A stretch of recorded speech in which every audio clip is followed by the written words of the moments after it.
Todd Blackadder joins us, won the Super Rugby title in 98-99, double O, coached the Crusaders as well, former All Black captain. G'day, mate. Welcome back. Yeah, g'day, mate. How's things, mate? Well, how just hearing those highlights again? How good was that for you? Oh, no, it was fantastic. I thought, I thought leading up to that game, I thought, the Crusaders had just sort of done enough to win the quarter and semis, but, they certainly really stepped up, didn't they, and played bloody well. And, on the night, they were just fantastic. Yeah, look, and this is what I wanted to pick your brain about, because that opening 20 minutes, 25 minutes was as good as New Zealand rugby gets to me. It was just relentless. It was just, every tackle made, it was like a swarm of wasps attacking the Blues. Yeah, it certainly was. They obviously, I think if you look at the season, just going back in the season, like the Crusaders really, they've been defending a lot. I think, they're just making so many tackles, and ball retention was probably one of their weaknesses. But it looked to me like they'd really done their homework, their preparation, and, they went hard at their scrum. Their scrum, the Blues dominated the week before, but the Crusaders had done their homework. They've definitely done their homework on their line-out. But I sort of felt the Blues line-out was limited, and probably, when you've got a loose forward at lock and you don't really use your loose forwards to win the ball, but the Crusaders have done their homework. But then they basically went there and just held onto the ball where they've probably been struggling with all season, and then bloody just gave it to them, didn't they? They just wave after wave of red and black and put their set piece under pressure, and the Blues were on the back foot. And I'm not sure whether they're sort of like mentally prepared for that. They looked like they were sort of a little bit sort of awestruck with the ferocity of the physicality, and perhaps they may have thought it may sort of almost expected it to happen. But that first 20 minutes was just an onslaught that really never relented. Really, look, it's very perceptive of you to say that, because I think we're all thinking the same. That to me, the Blues were perhaps not in celebration mode, but they were more in occasion mode. Do you know what I'm getting at? That it was like, we got the Super Rugby final. This is a great thing. Eden Park's full. We're going to have a great game of rugby. Well, no, hang on a second. You're not going to have a great game of rugby because we're just going to pound you, get the ball, and not let you play. It was almost like, oh, hang on a second. Those guys are playing by different rules.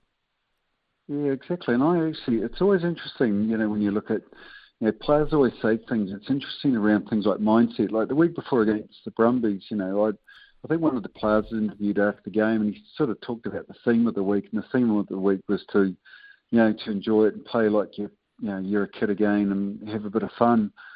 Rather than, for mine, just the way I'd be thinking was, mate, embrace that bloody challenge. You've got a semi-final coming up. It's not about being a kid again. It's about experiencing the pressure and relishing it, enjoying it, and making sure that you nail those things, because a week later, if you do well, you're going to be in a final. It's going to be a greater pressure. So it's just interesting little things around mindset, because I thought against Brumbies they would have been very lucky, but I tell you what, the home crowds don't win games for you. No. You get out and perform well. If anything, while it is really good, the team's almost got to bloody knuckle down and almost isolate themselves and make sure that they're ready for the physicality and ready to win a final, because it's not about pretty rugby, is it? It's about bloody... No, it's about points. And on the front foot. That's it. Yeah, it's about breakdowns. It's about cleaning rucks. It's about winning those moments. Look, and Todd Blackadder, former Black captain, former All Black captain with us. And I used to think the same when Fitzy was captaining the All Blacks. And before that, Andy Dalton, where we used to win games by 1 point. What you do is you screw them to the wall. You go down their end. You dominate that territory. You look at the scoreboard, and all of a sudden you're down 9-0. You're down 2 scores. And that's what that's what the relentlessness of it was. Richie Mo'unga, kicking a drop goal, then taking another 3. Before you know it, mate, it's 9 points. And all of a sudden your mindset changes when you're on the end of that, aren't you? Because you're thinking, hang on a second, we've actually got to make some play here. And that means that you might take a risk. Yeah, that's dead right, and that's one of the things. Like if you look at the Blues when they won, down in Christchurch early in the season, I mean they were pretty direct.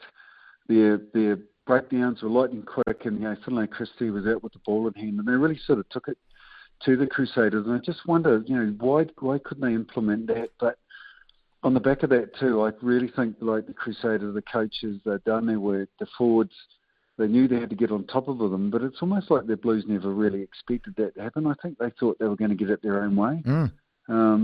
it's a fascinating one because there's a lot of experience there.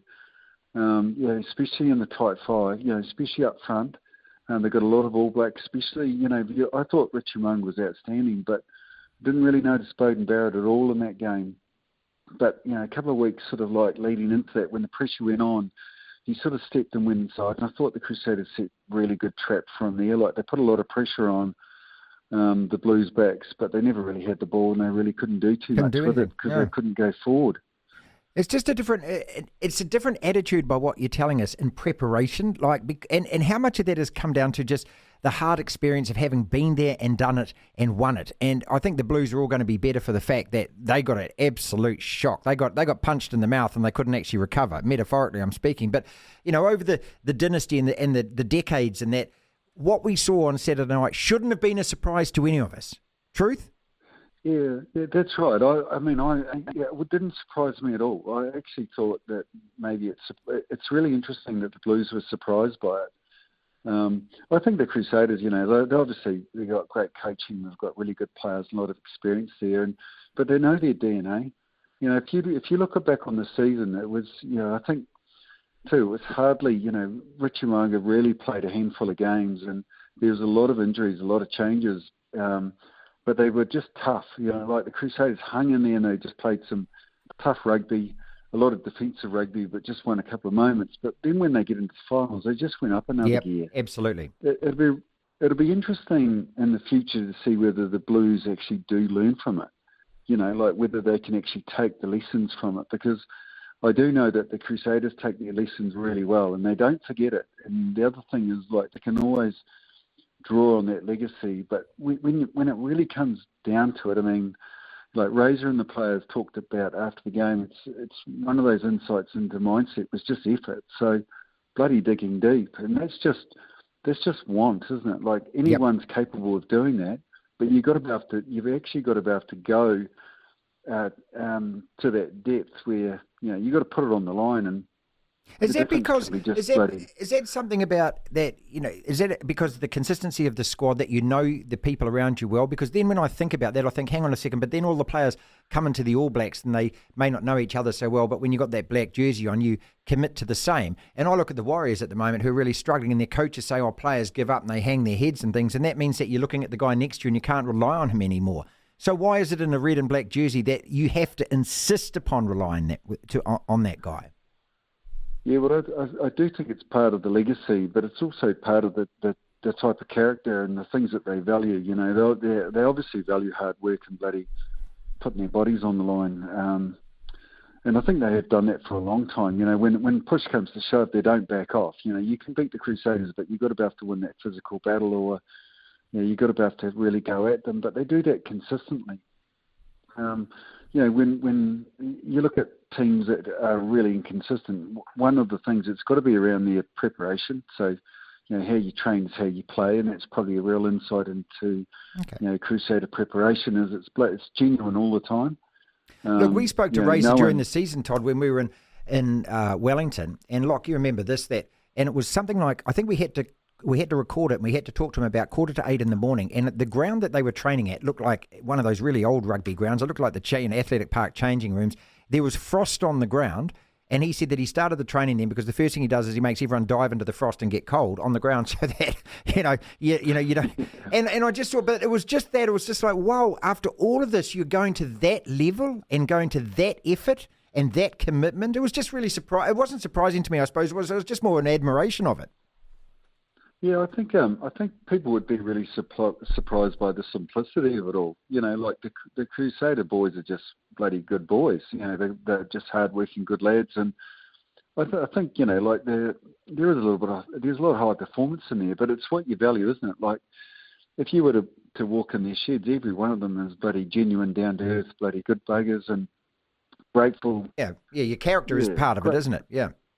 Yeah, 100%. And then, and when young guys get the opportunity, like you look at that front row that came on in the second half. Awesome. At the start of the year, they just got blooded, and now they're bloody ripping an All Black front row apart. Yeah.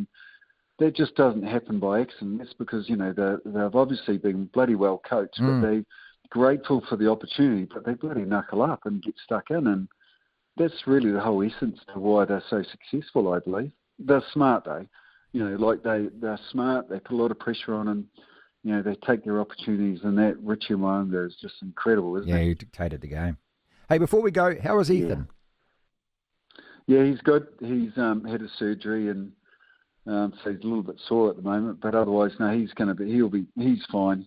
He's got a great attitude, mate, when it comes to all this. Yeah, so were we. But he wasn't. He was there watching the final, bloody cheering his mates on. Yeah. That's just says everything, incredible. Really, he wasn't feeling sorry for himself. Yeah, absolutely. Well, what about Sam Whitelock playing with a broken thumb, mate? I mean, when you sprain your thumb, it hurts like hell. He's playing with one like that. Lord. Yeah, bloody sore. They're real niggly and bloody sore. Yeah. Most rugby players have had one in their lives, haven't they? But I'm sure he would have had it benched up somehow. But he had a great game too. He showed brilliant. his experience. And I thought there was a point of difference between the Crusader locks and the Blues locks. I think by I really rate the young guy Robinson, is it? But I think he was playing out of position. Yep. He was. You're asking a loose forward to go into lock, and massive set piece pressure in a final, isn't it? I mean, you got to do your bread and butter, and it wasn't just him. But I just think that what that really did, the way that they use their lineup, was really limit their options. Yeah. He's got a big future, though, man. He's got a big heart. He's got a big future, eh? But look, I just wondered. He's bloody good. I saw all this Morris dancing in their line-out in the against the Brumbies, where they all chop and change so much. And I was just thinking, and I watched the Crusaders, and they just sat there and waited for the ball to come in and stole it off them. It was kind of, it was almost like maybe they overcomplicated it, maybe they overthought it. As you said, it's really simple. Colin Mansbridge said the same to us yesterday. He said, "There's no great secret recipe here, Martin." He said, "We just do the really basic things, do them really well, and insist on them being done well." Is it that easy in the end? Yeah, it is, but that also takes a lot of experience to understand that. It takes a lot of experience to commit to a simple plan. But those things would have been there. They just would have done their homework. They would have looked at the options that the Blues had been using, and as I said, like, because I've been watching a bit of rugby myself, and I just thought that they were limited by their options. Okay. Before we go, they could have done a few different things. Before we go, you said you were doing post holes. Is that with a shovel, or you got a post hole digger, mate? No, we've got a bloody a post rammer. So we've been putting posts all around the place today, mate. So it's been all go. Post rammer. His name's not Ethan, though. No. Back to doing some hard graft on the farm. It's bloody. I'll be knackered tomorrow, but no, bloody enjoy it. It's great. All right. Thanks so much for spending some time with us, mate. Always a pleasure this end, eh? Brilliant. Yeah. Take care, mate.